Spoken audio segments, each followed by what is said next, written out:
Au nom du Père et du Fils et du Saint-Esprit, ainsi soit-il, bien chers fidèles.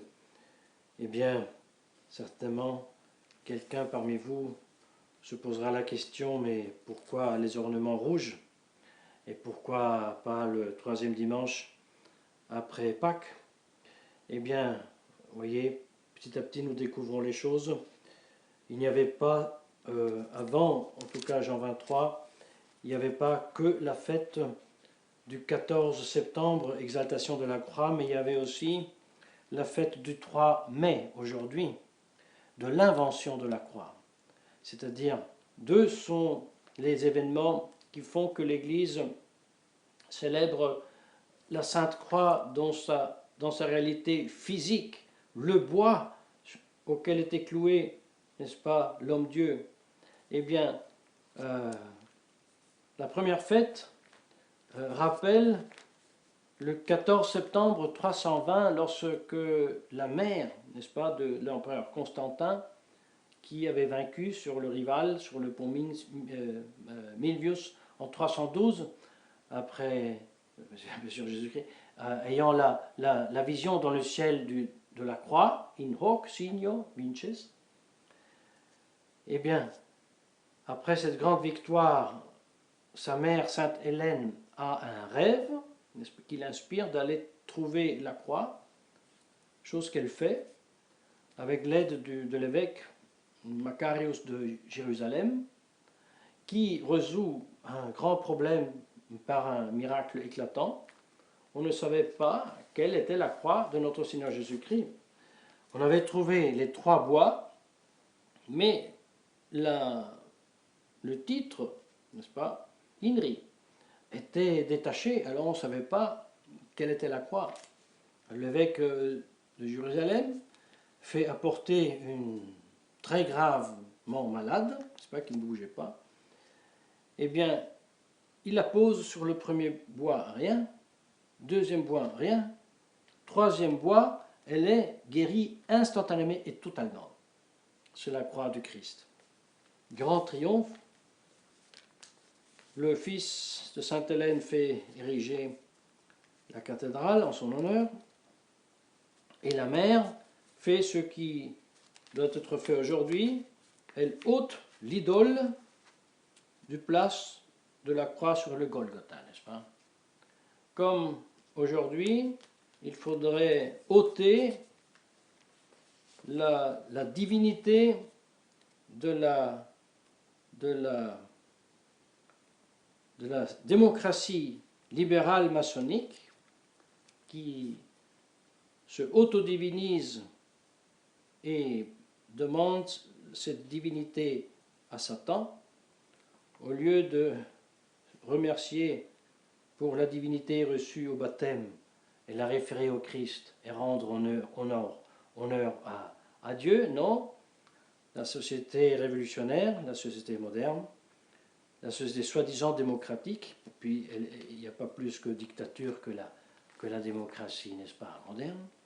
Non, elle veut rendre culte à Satan, et au lieu de sauver les corps et les âmes, comme fait le Christ et son Église, eux, ils veulent perdre et les corps et surtout l'âme. Et pour faire ceci, on emploie tous les moyens, et même le moyen surtout du mensonge qui est, n'est-ce pas, comme maintenant il est facile de le savoir, autour de ce coronavirus. Eh bien, non, nous devons ôter l'idole de la déesse raison, comme sainte Hélène a ôté du Golgotha l'idole de Vénus, n'est-ce pas? Parce que, puisque la souffrance, la mort ignominieuse, honteuse, n'est-ce pas, sur une croix, c'était quelque chose, c'était la chose la plus abominable qu'on pouvait imaginer. Dans l'Empire romain, c'était la pire des supplices. Mais aussi dans l'Ancien Testament, c'était le pire qu'on pouvait imaginer. C'était le maudit qui pend sur le bois. Il devait être ôté avant le soir, parce que celui qui pend au gibet, il est maudit. Et puisqu'il est maudit, c'est une horreur aux yeux de Dieu, donc il faut le soir tout de suite l'enlever. C'était la dernière des choses qu'on pouvait imaginer. Et c'était pour ça que scandale pour les Juifs et stultitia pour les païens, voilà.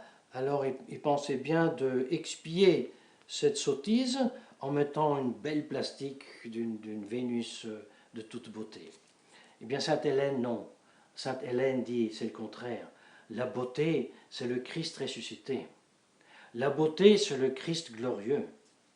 Et il n'est pas fait en marbre, il est en chair et en os, et glorieusement ressuscité debout devant son Père, parce que Dieu, lui aussi, comme le Père, et qu'il lui montre incessamment ses plaies, et comme dit saint Paul, intercède sans cesse pour nous tous, mais pour nous, chacun de nous. Voilà le titre de gloire. Voilà l'espérance. Voilà le but de la vie, de le rejoindre dans cette gloire. Et ceci, vous savez, l'avait compris bien sûr, le converti saint Paul qui prêchait cette grande vérité. La mère de Constantin menant selon lui, la chrétienté toute entière avait compris cela, n'est-ce pas? Et même les empereurs, le plus grand empire du monde, avaient compris cela, et un empereur, Constantin, se soumet à la croix de notre Seigneur Jésus-Christ.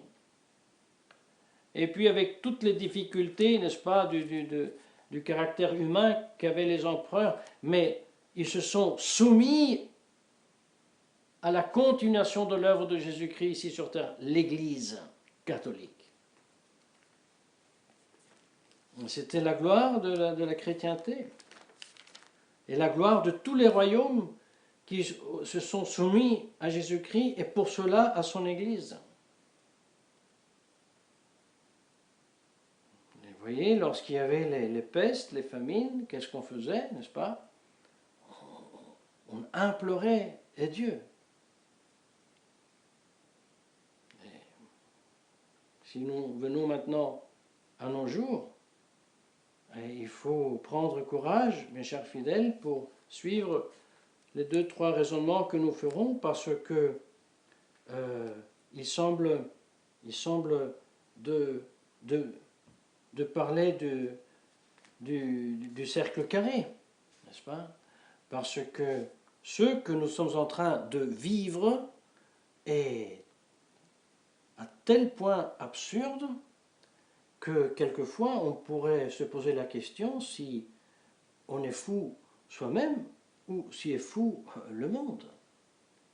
Mais si nous nous plaçons du point de vue de ce que Jésus-Christ a révélé et a confié à son Église, nous devons bien constater que fou est le monde, et si on veut, ça, entre guillemets, on le sait.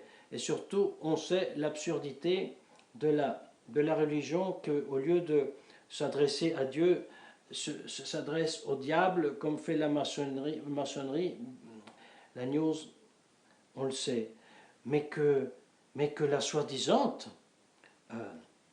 Église, qui ne l'est plus, le fasse elle aussi, ça, réaliser cette chose-là, mes chers fidèles, ça coûte du courage. Hein.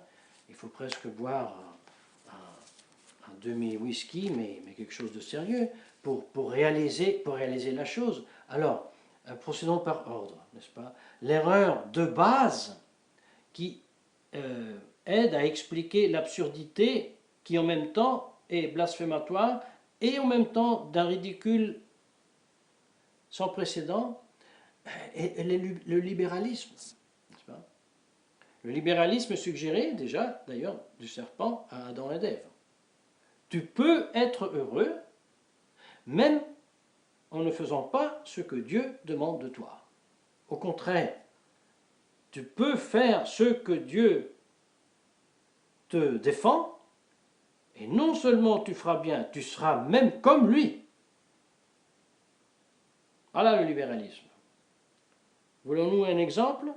Imaginons les temps de Jésus-Christ. le libéral qui va chez Jésus-Christ, et comme aujourd'hui Nicodème qui lui dit, Seigneur, ce que vous faites, c'est clair, vous ressuscitez des morts, les paralysés marchent, l'aveugle-né voit, enfin, c'est clair, vous êtes de Dieu, c'est clair. Mais le libéral aurait continué, parce que lorsque le Seigneur lui aurait dit, eh bien mon cher ami, alors il faut que tu te fasses baptiser, n'est-ce pas? Et il faut que tu te confesses, et tu fais tes prières le matin, le soir, et tu viens à te communier à mon corps, à mon sang. Alors le libéral dira, mon Seigneur, alors mon Dieu, essayons de voir, moi j'ai un grand travail, une grande entreprise, et nécessairement pour cela, je dois mentir, je dois pratiquer la fornication pour un certain équilibre des relations, je dois tuer, parce que quelquefois je dois faire un meurtre, je dois tricher, je dois, vous savez, mon Dieu, faisons comme ça. Moi, je reste en admiration de vous. Admiration, vraiment admiration. Mais vous, il faut que vous me laissiez faire libre mes choses, parce qu'autrement, on ne peut pas unir les deux choses. Ah, le Seigneur peut-être le regarderait avec la tristesse avec et le regard avec lequel il regardait le jeune, n'est-ce pas, riche. Mais il dirait non, c'est pas possible. Je ne suis pas venu ici sur terre pour mourir sur la croix et te laisser toi dans le péché pour que tu ailles en enfer. Moi je suis venu ici pour mourir pour ton âme, pour te sauver. Vous voyez, la même chose a dit l'Église. Lorsque la malice, pour ainsi dire, s'est institutionnalisée, parce qu'elle a toujours existé bien sûr, lorsqu'elle s'est institutionnalisée avec la Révolution, dite française, ensuite toute européenne, qui d'ailleurs ramassait tout ce qu'il y avait de pourri, des anciennes hérésies et cultes au Satan, etc., etc., eh bien, bien sûr, elle s'affrontait avec l'Église. L'Église la condamnait, n'est-ce pas? Depuis Clément XII, tous les papes ont condamné, bien sûr, la révolution, le libéralisme, l'utopie de pouvoir s'organiser en société sans Dieu, même en dehors de Dieu et même contre Dieu. Eh bien, arrive le fourbe, n'est-ce pas, qui dit non, j'ai trouvé la solution. Il ne faut pas se faire la guerre. Il faut se respecter. Toi, Église, tu fais tout à fait tout ce que tu as à faire, et moi, État, je fais mes cochonneries, et toi, et on ne se touche pas les uns les autres. Non, dit l'Église, c'est pas possible. Bien, cher Lamennais, c'est une utopie de rêver une Église libre dans un État libre. Non. Et c'est une erreur condamnée. Sur cette erreur condamnée, qui est absurde, a été, n'est-ce pas, et c'est le prochain pas, ratifiée, même imposée par la nouvelle Église du Concile Vatican II, tellement qu'elle est allée dans tous les États, n'est-ce pas, crayon rouge, il faut barrer si un État avait encore la religion catholique comme religion d'État. Ça ne se fait pas. Bien, mal. Il y avait ensuite le Concordat à la fin de 1983, où cette erreur blasphématoire a été reprise, et il est écrit dans ce concordat de Craxi et Wojtyla. Les deux sociétés, la société, je parle pour l'Italie italienne, et l'Église, n'est-ce pas, ce sont deux sociétés souveraines, complètement indépendantes, et chacune, pour sa part, organise ce qu'elle a organisé. Donc, l'Église catholique en Italie organise tout ce qu'elle a à faire, le culte, les églises, etc. Alors, en attendant, c'est une erreur gravissime condamnée par l'Église. Mais soit, l'état de fait et juridique est celui-là, il existe ce concordat. À quoi porte alors ce libéralisme? Ce libéralisme porte à ce qu'aujourd'hui, le président de la conférence épiscopale italienne, n'est-ce pas, avec le concordat sous le bras, dans lequel il affronte le premier ministre italien d'égal à égal, parce qu'une société souveraine parle avec une autre société souveraine, n'est-ce pas? Eh bien, on voit un président d'une conférence épiscopale mendier si, s'il vous plaît, on peut faire le culte, n'est-ce pas, et combien de personnes, combien de mètres carrés faut-il pour chaque personne, n'est-ce pas, on a l'impression qu'on est en train d'organiser un élevage de poules. Ensuite, le masque, ceci, cela. Qu'est-ce que cela veut dire? Que si je pense pouvoir être libre indépendamment de Dieu, nécessairement, je tombe sous l'autorité du diable.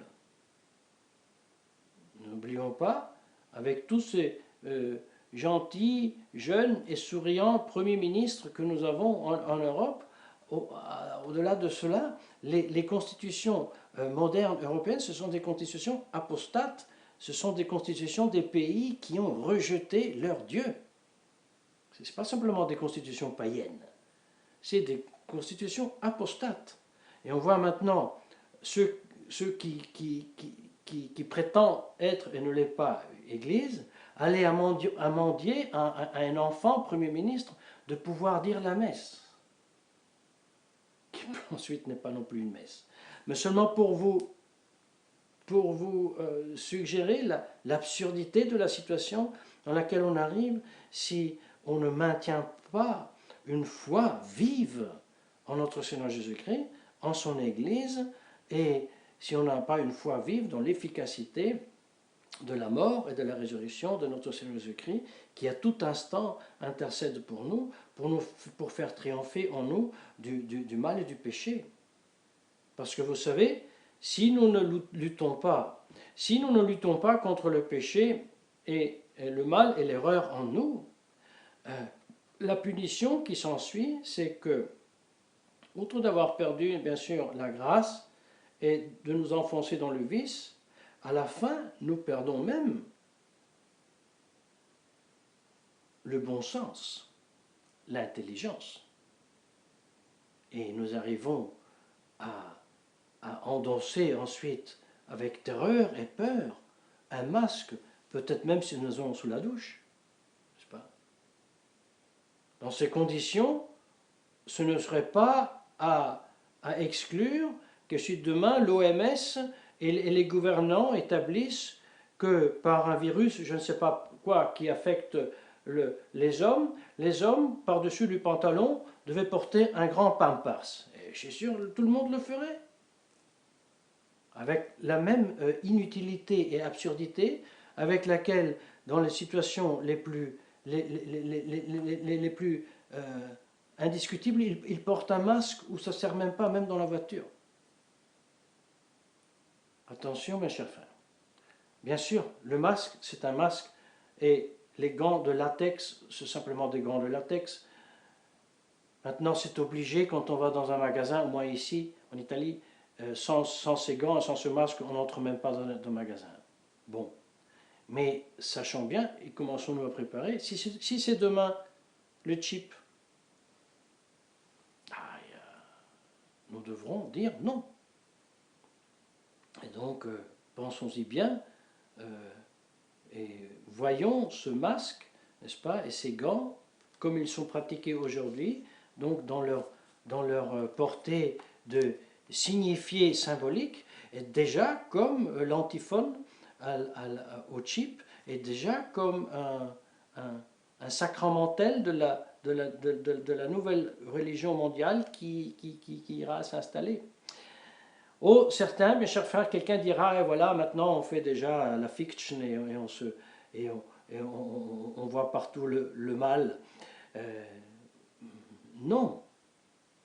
Bien sûr que nous sourions aujourd'hui quand nous entendons nos parents des années 70 terrorisés par l'invasion de la Russie, n'est-ce pas, le communisme, le stalinisme qui va soumettre toute l'Europe. Nous sourions, mais nous trompons. Parce qu'en 1970, dans ces années-là, c'était vraiment une menace. Et comme ça, maintenant, c'est vraiment une menace, une immédiate ou proche instauration d'une dictature mondiale. Puis, ça peut aussi que tout ça reprend du temps, on passe des dizaines d'années. Mais une chose est certaine, mes chers frères, la direction, c'est celle-là. et puisque même les traditionalistes se taisent là-dessus, nous avons d'autant plus le devoir de le rappeler cela. Parce que trop étaient les chrétiens qui, par superficialité, eh bien, un petit grain d'encens, on le donne là à Jupiter, que veux-tu que ça se fasse si je mets un petit grain d'encens? De toute façon, dans ma tête, je sais que c'est pas... Non, c'est la psychologie, malheureusement, il faut dire, de la fraternité, nouvelle fraternité Saint-Pédis. Mais oui, on le reconnaît, Bergoglio, on sait qu'il n'est pas catholique, mais on le reconnaît quand même, parce qu'il pourrait nous faire du bien, et puis, non, c'est grave ça. Et puis ça, nous tournons vers Saint Joseph, qui encore est honoré ces jours-ci parce que c'est l'octave de sa grande fête, patron de l'Église, qui veuille nous introduire auprès de la très sainte Vierge Marie, et qui, elle, à son tour, veuille intercéder pour nous obtenir les grâces d'une foi vive, d'une espérance autant vive et d'une charité opérante, afin que, avec la grâce de Christ, nous puissions résister à Satan et triompher avec lui sur la croix et dans la résurrection, au nom du Père et du Fils et du Saint-Esprit, ainsi soit-il.